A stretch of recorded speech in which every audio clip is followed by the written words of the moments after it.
Today's Praise in Peril devotional thought is the duel. We all experience times of testing, which is normal for every human being.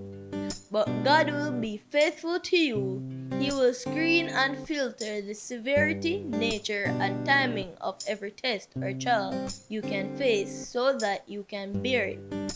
And each test is an opportunity to trust Him more, for along with every trial, God has provided for you a way of escape that will bring you out of it victoriously. This devotional is based on 1 Corinthians 10 verses 13. Sunday afternoon, as I swept leaves out my driveway, I was drawn to a fight taking place right before my very eyes. The opponents were not ones I was accustomed to. I was left entranced as the battle ebbed and flowed.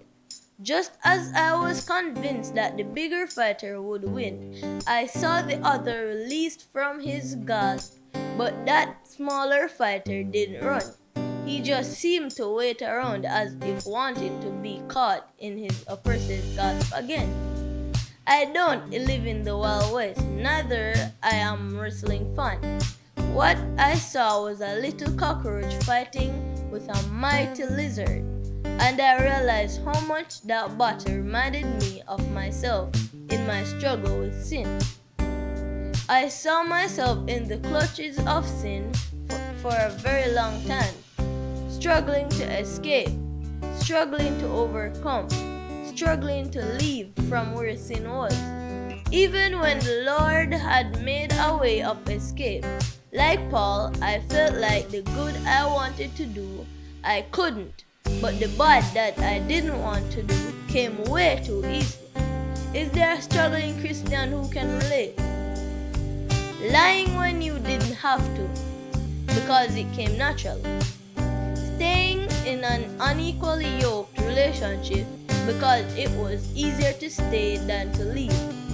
Having intimate relations with someone you thought would marry you, so you gave in.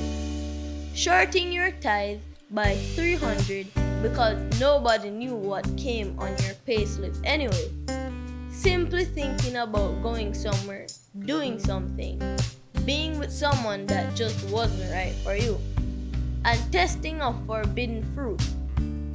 We've been there. We've struggled. Not in the same way, not with the same result, but the fact is we have struggled. The one thing common in our struggles, though, is that God would have provided a way of escape. But like the cockroach, we've lingered. We've lingered because we weren't sure. We wanted to leave the pleasures of sin. We've lingered because we thought our church brethren would say all manner of evil against us when we returned. We've lingered because we didn't think God would forgive us. But these are thoughts the enemy placed in our minds. Because he wants us to die in our sins. He doesn't want us to escape alive, but we can. We might fall short of the glory of God. That's true.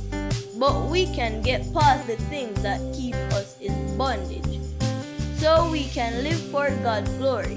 He has provided a way of escape. He asks that we trust in Him, confess our sins, fight the good fight of faith, and pray without ceasing. Yes, God promises us a way of escape. It's time that we start believing. This was your Praise in Peril devotional thought, written anonymously by a youth from Northeast Jamaica Conference, and I am Miguel Grant.